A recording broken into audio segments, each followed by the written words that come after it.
आज हम उस टॉपिक पे बात करेंगे जिस पर एमबीए के सारे स्टूडेंट जो भी चाहते हैं एमबीए में एडमिशन लेना, वो रिटेन एग्ज़ाम के बाद इंटरव्यू का प्रोसेस होता है।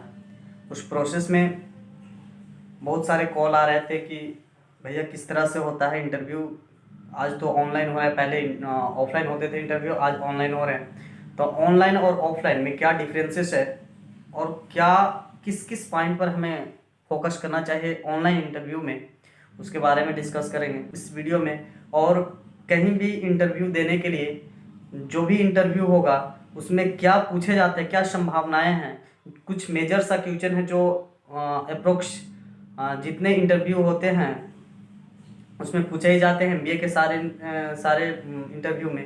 तो उन क्वेश्चन को मैंने सिलेक्ट किया है, सारे जगह से सिलेक्ट कर करके आप लोग को रखा है। और जैसे मैंने भी दे रहा था जब इंटरव्यू एमबीए का, जो कि आज मेरा एडमिशन है जीडी गोइंग का सोहना गुड़गांव में हो चुका है, जहां आज मैं पढ़ाई कर रहा हूं एमबीए के लिए। वहां जब एडमिशन के लिए रिटर्न के बाद क्या हुआ कि इंटरव्यू का कॉल आया। इंटरव्यू जब देना था तो उस समय भी मैंने बहुत से प्रिपरेशन की और उसी प्रिपरेशन के बाद आज मेरा सिलेक्शन हो गया है। उसमें देखिए क्या क्या क्वेश्चन था, किस तरह से पूछे जाते थे उसको अगर एक बार देख लीजिएगा तो सेम क्वेश्चन ही होते हैं, एक दो क्वेश्चन जो वेरी करते हैं, और उसको देख करके आप उसकी इंटरव्यू की पूरी तरह से तैयारी कर सकते हैं। तो चलिए स्टार्ट करते हैं। मैंने क्वेश्चन को सिलेक्ट किया है। सबसे क्वेश्चन में सबसे पहले कुछ कहता है tell me about yourself. आपकी इंट्रोडक्शन पूछे जाते हैं कि क्या आप अपने बारे में कुछ बताएं, क्योंकि देखिए इंटरव्यू दो जब होता है तो दो हैंडल क्वेश्चन होते हैं। चाहे तो आप इंटरव्यूअर को ले जाइए कि हाँ हमसे इस तरह से क्वेश्चन करे, या इंटरव्यूअर जो हो वो अपने से क्वेश्चन करेगा। अगर आप क्लोज माइंडेड क्वेश्चन का आंसर दीजिएगा तो क्या करेगा इंटरव्यूअर, कहीं से कुछ भी पूछ देगा। इसलिए आपको क्या करना है, ट्राई करना है कि जब इंट्रोड्यूस योरसेल्फ, अपने इंट्रोडक्शन के लिए वो जब बोले तो उस समय में ऐसे ऐसे पॉइंट, और जो उस पॉइंट में मेंशन कर रहे हैं उसी से रिगार्डिंग क्वेश्चन होते हैं। तो जब भी इंट्रोडक्शन को तैयार करते रहें तो इससे पहले है कि आप एक पेज पर लिख रहे। बहुत सारे स्टूडेंट बोलते हैं कि मेरा याद मतलब बोल देंगे, उसमें कोई दिक्कत नहीं है, लेकिन क्या होते हैं उस समय तो बोलते हैं लेकिन क्या बोल रहे हैं उसकी क्रॉस क्वेश्चन जो होगा वो आंसर नहीं कर पाते हैं। इसीलिए जब भी इंट्रोडक्शन देना हो तो इंट्रोडक्शन को लिखें और उसमें मेंशन पार्ट जितने भी है, हॉबीज है उससे रिलेटेड, या तो आपको नाम है उसका मीनिंग, ये सब आप पहले से ही तैयार करके रखें। सेकंड क्वेश्चन है कि कहता है कि एमबीए में आप एडमिशन लेना चाहते हैं, क्यों आप एमबीए को सिलेक्शन किए। आपको और सपोज आपको अगर आर्ट्स बैकग्राउंड है या साइंस बैकग्राउंड है या और कोई किए हुए हैं कोर्स जिसमें ग्रेजुएट हैं, और फिर आप एमबीए आ रहे हैं, बीटेक किए हुए हैं एमबीए आ रहे हैं, तो क्यों आ रहे हैं, why do you want to select MBA, एक क्वेश्चन होता है। इसमें इस क्वेश्चन को आंसर भी आपको तैयार रखना होगा। इस सारे क्वेश्चन को हम डिस्कस करते हैं किसी अगले वीडियो में। अगर आप चाहें तो मैं जो है इसको क्या आंसर देना चाहिए या क्या रिलेवेंट आंसर हो, इसको हम डिस्कस करेंगे। फिर एक क्वेश्चन आता है where do you see yourself after 5 और 10 ईयर, मतलब 10 ईयर के बाद आप अपने को कहाँ देखना चाहते हैं। इस तरह से क्वेश्चन आता है, इसको रियलिटी में बताना चाहिए कि क्या हम 5 ईयर के बाद क्या हो सकता है। क्योंकि देखिए 2 साल अगर अभी एमबीए में एडमिशन हो जा रहा है आपको, तो 2 साल तो आपको लग जाएंगे कॉलेज में। 2 साल के बाद आपको प्लेसमेंट होगा, प्लेसमेंट के बाद क्या होगा कि 1-2 साल में आपको प्रमोशन मिलेंगे।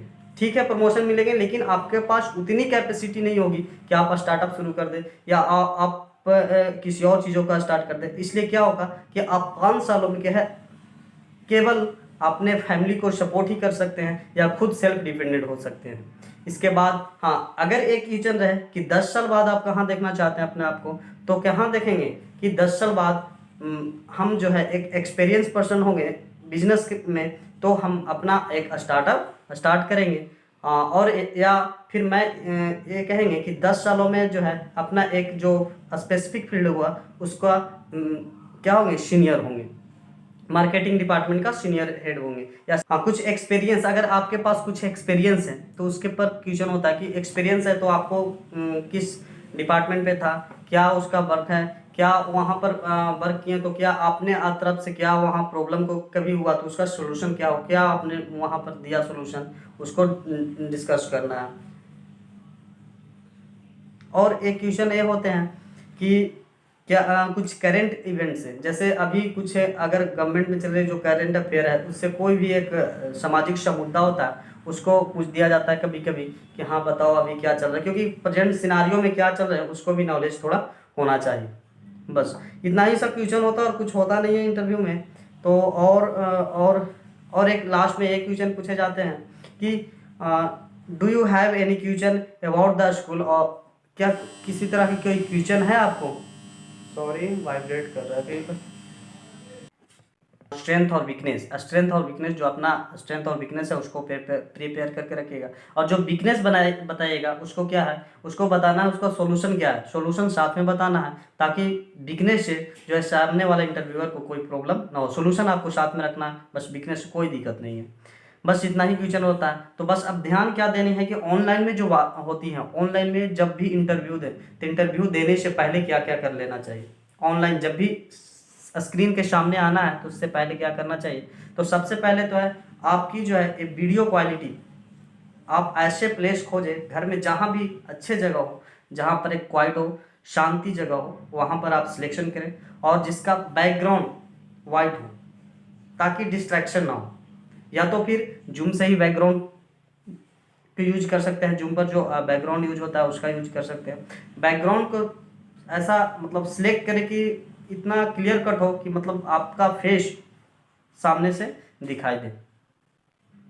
दूसरा है साउंड क्वालिटी, आप पहले भी साउंड क्वालिटी को चेक कर लें, कि बिना साउंड क्वालिटी को साउंड क्वालिटी चेक करने के बाद आप जो है अपना इंटरनेट जो है 1 GB एक्स्ट्रा रखें, जितनी हो उससे एक्स्ट्रा, 1 GB नहीं, मतलब जितनी आवश्यकता हो उससे एक्स्ट्रा रखें, ताकि कभी कभी इंटरव्यू देते समय पहले से वीडियो देखते रहते हैं और इंटरनेट जो है ख़त्म हो जाती है, इससे लिए इंटरनेट को देख करके रखें, ध्यान में रखें इंटरनेट को। और एक चीज़ और होता है, जैसे कि जीमेल से, जिस जीमेल से लॉगिन होते हैं इंटरव्यू के लिए जूम पर, वो क्या होता है जिस समय हम वीडियो ऑन नहीं करते हैं, पहले लॉगिन हो जाते हैं जूम से मीटिंग के लिए, और उस मीटिंग में जो है वीडियो ऑन नहीं करते हैं, और वीडियो नहीं ऑन करने के पहले क्या आता है, एक जीमेल पर जो मेरा डीपी लगा हुआ रहता है वो शो करते हुए रहता है, जो कि इंटरव्यूअर जो है उसको देखता है। और क्या होता है कि इस तरह के बल्गर लगे हुए रहते हैं कभी कभी, या स्पोर्ट साइज में ऐसे लगा हुआ रहता है, मतलब विभिन्न स्टाइल में लगा हुआ है, जो कि एक प्रोफेशनल को नहीं दिखाता।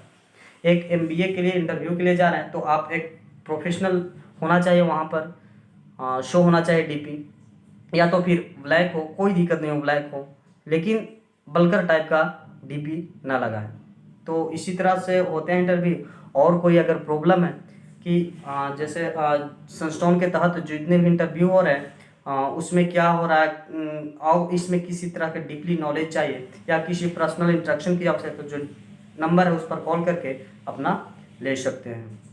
कि क्योंकि बहुत सारा स्टूडेंट अभी एनआईयू में भी एडमिशन ले रहा है, वहाँ पर भी इंटरव्यू देने पर कितने स्टूडेंट जो है छट जा रहे हैं। एक चीज़ है, थोड़ी सी इंग्लिश चाहिए, इंग्लिश स्पीकिंग चाहिए, कि बस ये नहीं कि फास्ट स्पीकिंग, ये नहीं कि 100% जो फ्लुएंस होना चाहिए, बस इतना होना चाहिए कि इंटरव्यूअर और आपके बीच में इंटरेक्शन जो है, कम्युनिकेशन, वो इंग्लिश में होना चाहिए।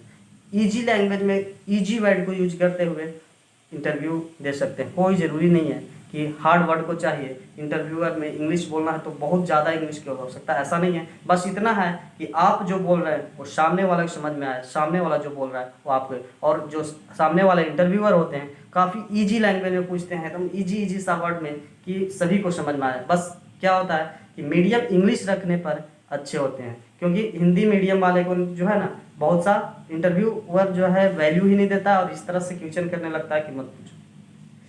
इंग्लिश में इंटरव्यू को रखें, और इंग्लिश में रखने पर एश्योरिटी होती है कि आपकी जो है एडमिशन हो जाएगी, यानी कि अच्छे मार्क्स इंटरव्यू में आएंगे। इसलिए इंग्लिश में कम्युनिकेशन होना चाहिए, बस ज़्यादा नहीं, 2-4 पहले जो है आप कहीं गूगल से या कहीं पर भी चैट करके, जैसे मोबाइल पर भी ऐप आ गया है जिस पर जो है ओपन टॉक, इस पर जो है कम्युनिकेट कर सकते हैं एक दो घंटा देख लीजिएगा पहले भी, या एक दो बार मुझसे भी टॉक कर सकते हैं, कोई दिक्कत नहीं है।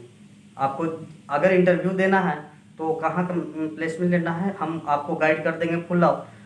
किसी सनस्टोन किसी में अभी जितने भी सनस्टोन का कैंपस चल रहा है, कहीं भी एडमिशन लेना है तो अगर सनस्टोन के बारे में कभी भी किसी तरह की कोई हेल्प की आवश्यकता हो तो जो नंबर है उस पर ले करके आप जो है कांटेक्ट कर सकते हैं। चलिए तो फिर मिलते हैं नेक्स्ट वीडियो में।